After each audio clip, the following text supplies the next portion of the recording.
once I start the record.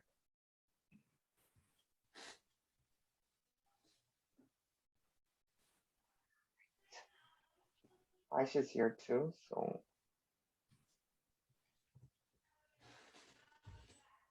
she should be here as well. Awesome. So I'm glad people were able to come back. yeah. I'm sorry, you guys. I got tied up, and then I didn't even see my phone ringing. Oh, it's all good, Professor.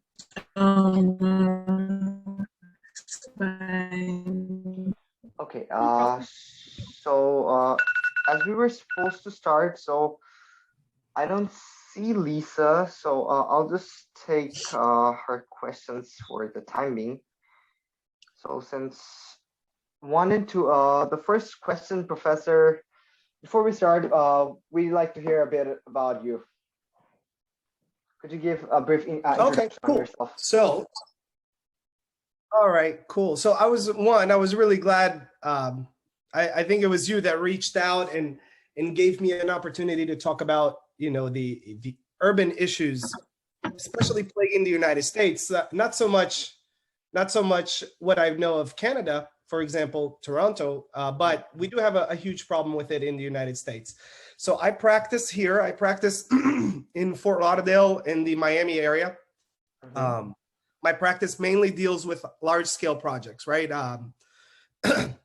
High-rise buildings, multifamily, huge, larger townhome communities. So we get a pretty good chance to practice or at least try to implement strategies that would be considered active, right? That would or alternative means of mobilization, right? And we're a big proponent of that because, at least, I don't know if any of you have been to Florida. Florida is the antithesis of that, especially the Miami, Fort Lauderdale area. It seems like this whole area was developed for the car and not for the humans. So I try to, in my practice, to infuse as much as I can into the daily lives through architecture, through the planning and through the design. Try to infuse that we experience architecture not just on the inside, but also on the outside. So when questions like yours came along, it's really exciting. I don't know exactly what program you guys are in, if it's architecture or urban design, but I think it's quite adequate in either field. And that's what I do here in Florida. Right now, we have projects all over Florida. We have a project in Ukraine. We do work in Brazil. We do work also in Tunisia. However, none of those have given me an opportunity as North Florida to address issues of urban planning, and not to overindulge myself, but that's the nutshell of my work down here so far. Oh, sounds good, Professor. Since he's already talked about the transportation program, this interview was supposed to be basically on active transportation. So Yeah. you still remember that day I just commented on your day on Instagram? Like, what do you have to tell about on active transportation? Because it has been a huge issue nowadays. And when you talk about eco-friendly transportation, it is a huge issue nowadays as well. So, Professor, as my first question, I would like to ask you, like, do you really believe that active transportation plays a major role in today's society? And how is that, according to you? Well, I don't think it plays enough of a role, right? I think we've become addicted to convenience and comfort. And what that means is we sort of zoomed in at the human level. We zoomed in on convenience and comfort at the sacrifice of the macro level, right? So we give up a betterment of living for convenience and comfort. For example, in Florida, I cannot tell you that I can walk to my neighborhood grocery store. I probably can't even take a bicycle to my neighborhood grocery store. I have to get into my car or some sort of means of transportation. So there are very few cities in the world right now that I can say that active transportation takes a significant role. And it's sort of a conundrum because those cities are typically located in less developed countries, right? Because, and I can speak for myself, not being born in the United States, I was born in Brazil. I knew what it was like when you weren't very well off, right? For example, we would any town and you would see people on their bikes, people on scooters, people walking, much less than cars. And that's not because they're trying to be green or they're trying to be sustainable. It's a financial situation, right? And that's why I nail back down to the convenience and comfort. I think because we've become well off, Canada, the United States, and any fully developed country have become well off, we've given up a whole lot that we really can't see yet. In the United States, we're seeing the effects of it very quickly, right? Our population is becoming incredibly sedentary, and along with that comes huge health problems. So to answer your question is it doesn't play enough of a role in enough places. It could, but for one reason or another, it's an unpopular thing, right? We can tell people, we can now require vaccine cards, but we can't tell people, hey, you need to live a healthier lifestyle. And I think it's the issue is more political than it is design, right? I think designers like myself, like you guys, they're ready to design cities that are able to support active transportation. But I don't think the rest of I don't think it's a popular decision for our elected officials to hold on to, essentially. Okay, thank you so much, Professor, for answering that. Next question.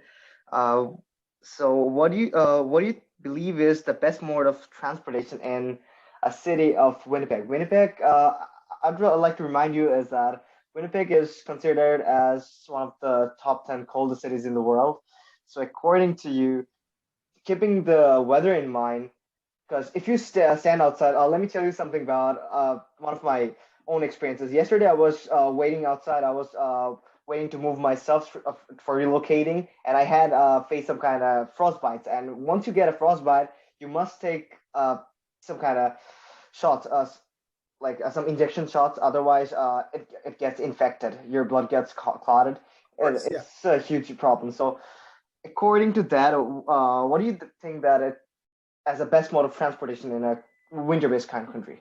Not just winter-based, like super winter-based country. Yeah, isn't that interesting? Because it seems, like I said, the people with the most obstacles seems to do the most in terms of actually trying to be healthier.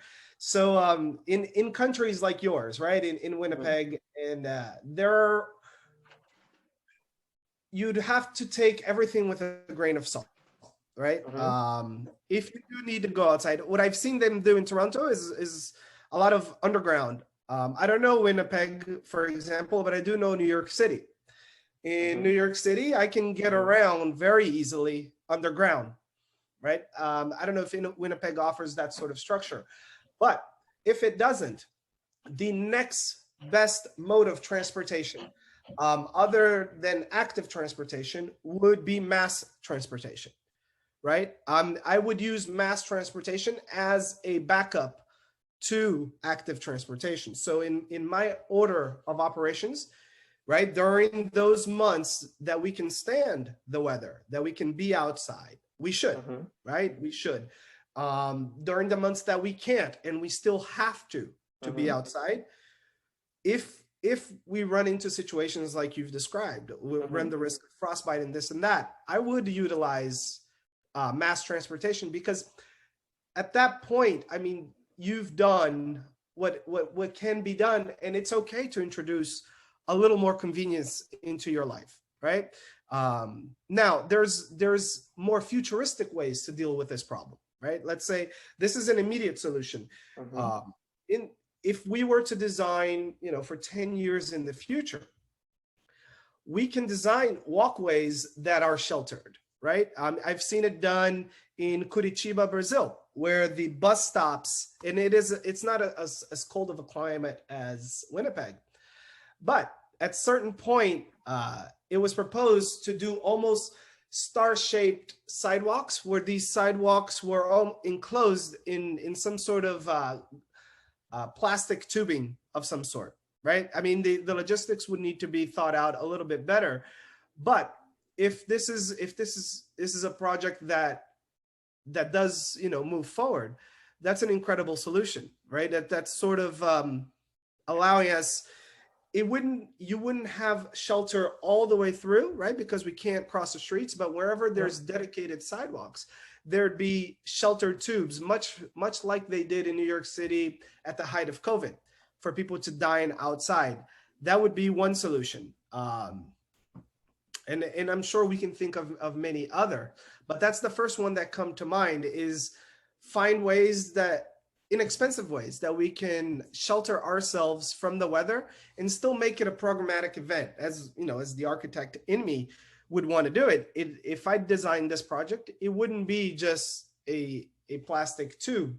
This would probably become some sort of programmatic event where this tube would open up into parks and into galleries from the outside. And it's very easy now to start getting the community involved, right? Let's say you have sidewalks in the downtown area where there's restaurants and things like that. I'm sure that if it meant increasing revenue for the local businesses, these restaurants would not only be involved financially in projects like these, but would also get a chance to advertise in projects like these, right?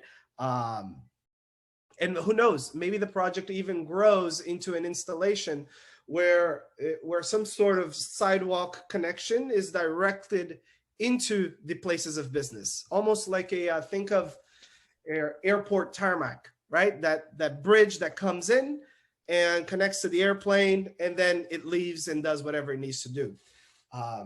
Gosh, in climates like yours, it's incredibly fun to think of the possibilities that we can do when we have a legitimate problem, right? And the problem you've presented, it's legitimate. Mm-hmm. And I think it's, if you guys are designing something like that, I think you're incredibly fortunate, because, you know, we don't often get a chance to solve issues like that. True, Professor. Thank you so much for answering that one. And Aisha, I think you're next.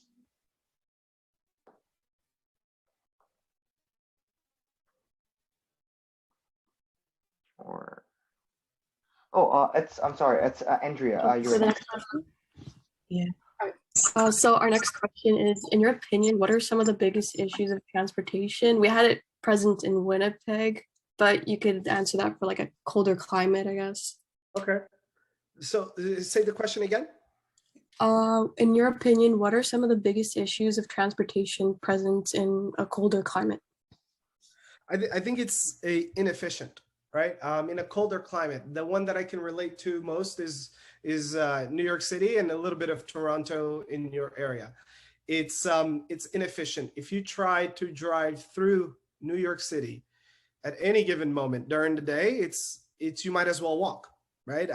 This happened to me the last architectural convention that was up there, the AIA convention. I was up there and I tried to take a Uber.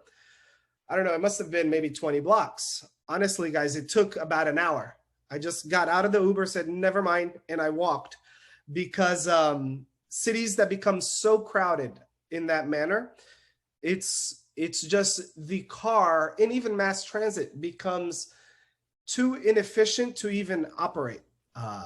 Now, if we dial it back a little bit to my area, to Miami, it's a different set of problems, right? We are not as dense population-wise as New York City or Toronto.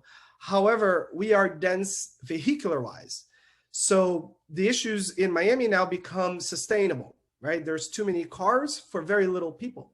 The carbon footprint that produces for that city is way above per capita of the population. So we have two problems when it comes to non-active transportation, right? We have our efficiency problem. If the city grows too big, there is no efficiency anymore, right? Convenience is essentially out the door. And then you have a sustainable problem. Your city cannot sustain itself for a indefinite amount of time with that amount of cars on the road.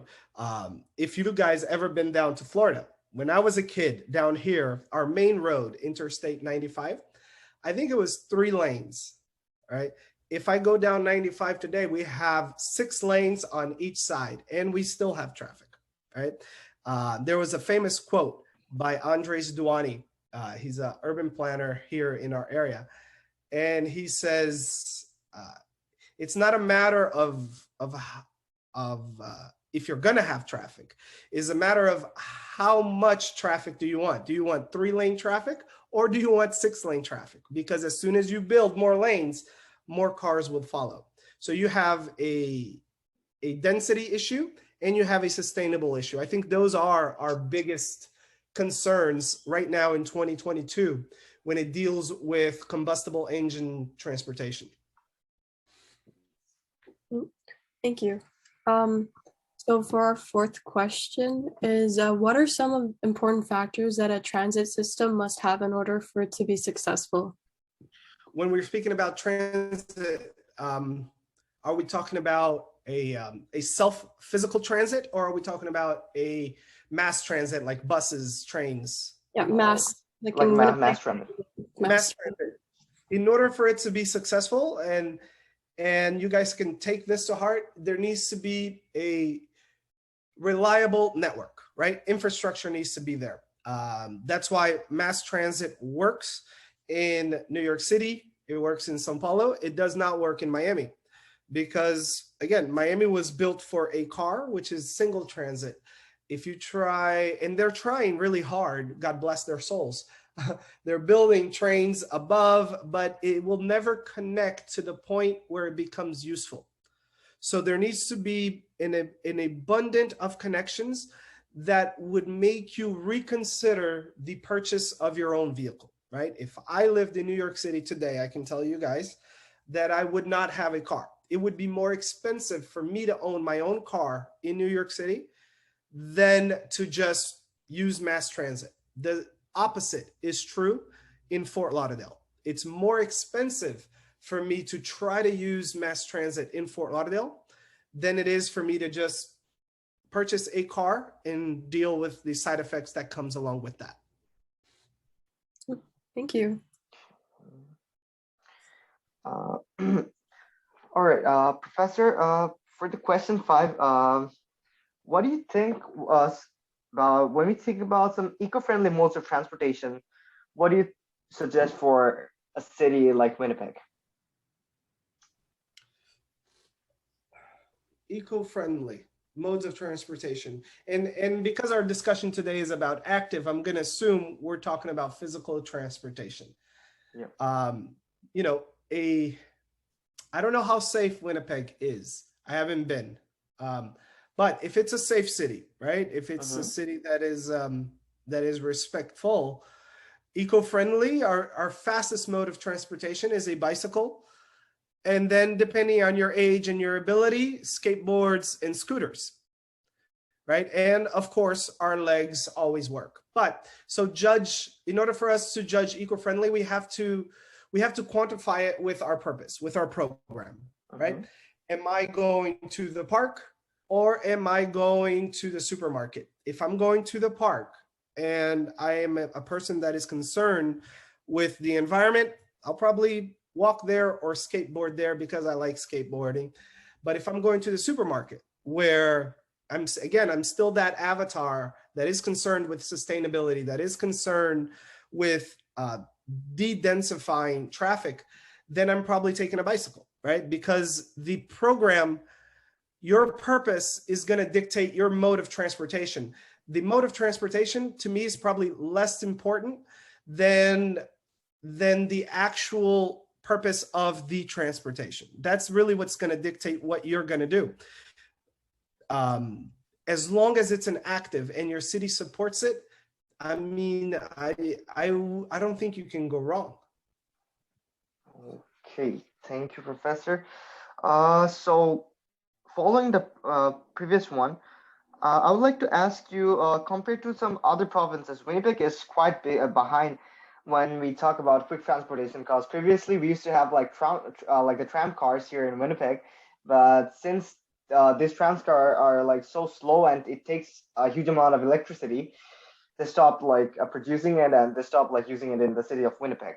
So how do you think the addition of fast-paced transit vehicles in like like maglev, we were like focusing mostly on maglev as well. So how do you think the addition of maglev technology railway system could bring in the overall development of the transit system, and how do you see addition of maglev will take the transportation system? Speak to me about what is Megalevo. I'm unfamiliar. Maglev is it's the magnetic train where there is no direct contact between the rails, and if the system falls by any chance, there is no accidents. This whole system just shuts down. I see. So it's so now tell me your question one more time. So according to so the maglev runs about like 350 km/h. It's really fast. I'm talking about average speed, and it's really safe. So what I was trying to ask you is like, how do you see the addition of fast-paced vehicles like maglev to the transit system?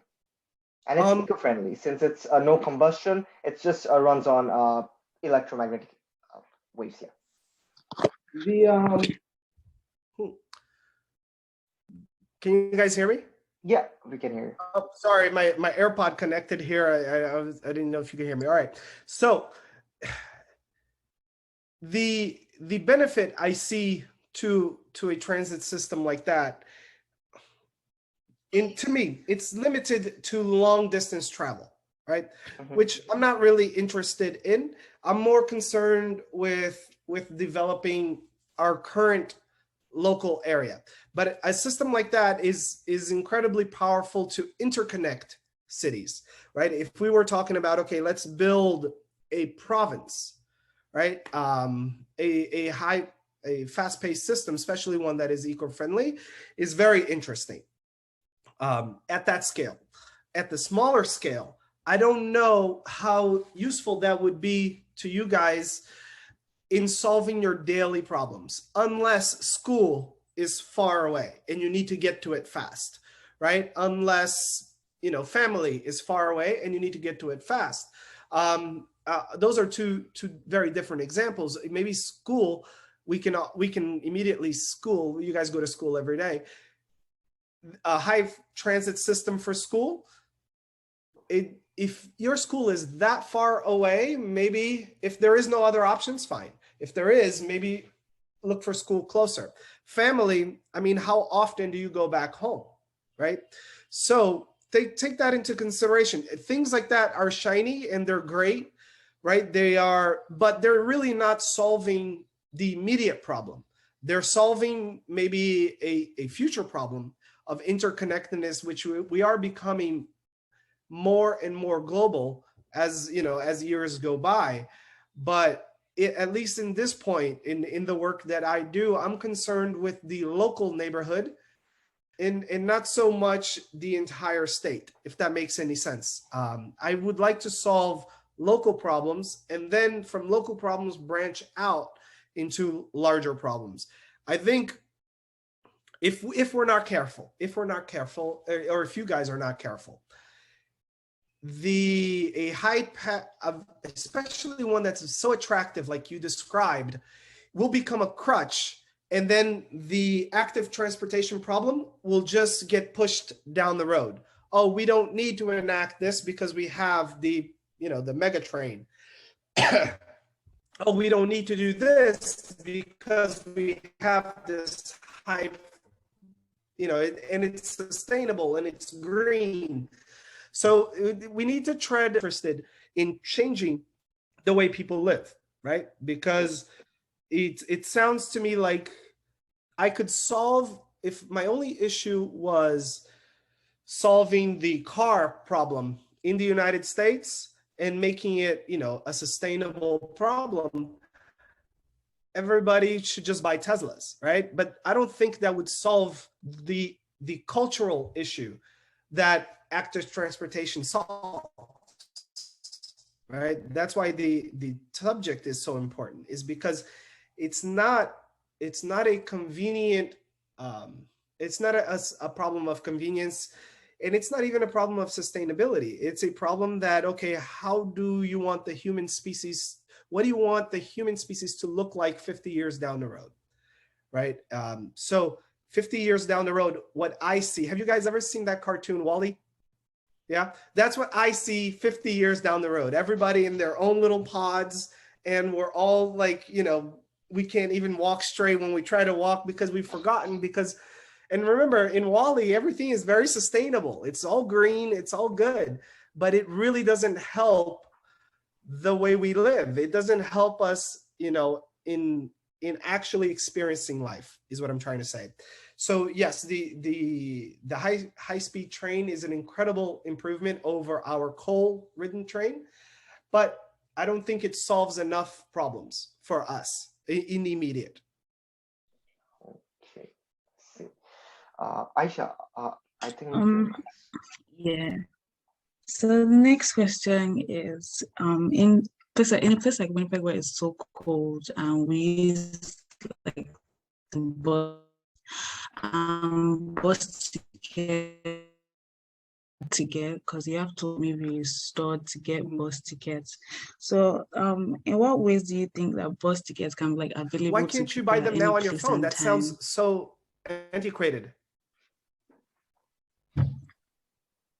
Okay, so I just gave you an incredible business idea, Aisha. Make an app and sell bus tickets on your phone. I don't understand why you guys have to go to a store to buy bus tickets. That, you're right, that makes no sense. The fastest thing that anyone could do is digitify that. Remember, where did I go? I went to Houston maybe about 2 weeks ago, guys. I didn't go, and this was a plane. I didn't go to the counter to buy a ticket. I just bought a ticket online, and I checked in online, and I went to the airport. So it's incredible that they're making you guys do that, that the system is that antiquated, that in the cold, I don't know how cold you guys get, I'm assuming very cold, that you have to walk to a store to buy a bus ticket. How I would solve that, there is no solution, because it's beyond our control. The solution really is for you guys, you know, this up and coming generation of architects and designers, to take these issues and solve them, right? And that's one quick way to solve it. Digitize the system, digitize the whole thing. I don't know if New York offers the Metro card in the way that I'm describing, but if it doesn't, it should, right? Airlines have done it. There's no reason why it can't be done. Yeah. So the last question is, how important do you think it is to have a well thermally equipped platform in the bus terminals? Because sometimes when we're waiting for the buses, it can be a little cold, not even a little, it can be very cold waiting for the buses. Okay. And they are not so warm. All right. So Yeah. I would do, Curitiba has solved this problem, right? Because like I said, they're a cold climate, and they've installed, they're called the tube, right? At every bus stops. So it is a sheltered environment, almost in the way that I described to you guys how we can make sidewalks work in the winter. Bus stops in this city is fully enclosed. I would suggest that. These are things that you guys have control, because remember, your elected officials work for you. I would demand these things in a cold environment. I would, and they can be done, right? If they say, listen, there's no way these things can be done, you can point them to projects in Brazil, which is not as cold, to do things in this manner. All right. Thank you. Thank you so much, Professor, for your time. We got to learn a lot from you, and Thank you, guys. I hope your solutions will help a lot to change the Winnipeg, and it'll help a lot to resolve a lot of weather-related problems. And Oh, cool. So thank you you so- guys, all right, so give me a little bit more background. You're the School of Architecture or Urban Design? we're taking architecture courses, so we haven't selected our majors yet. Okay, cool. Well, if you do design a project that has to do with any of the things we've discussed today, please, please, please, please tag me on it so I can see it. I would love to see what you guys come up with. For sure, Professor. Thank you so much. Thank you And so much. Thank you. Thank you.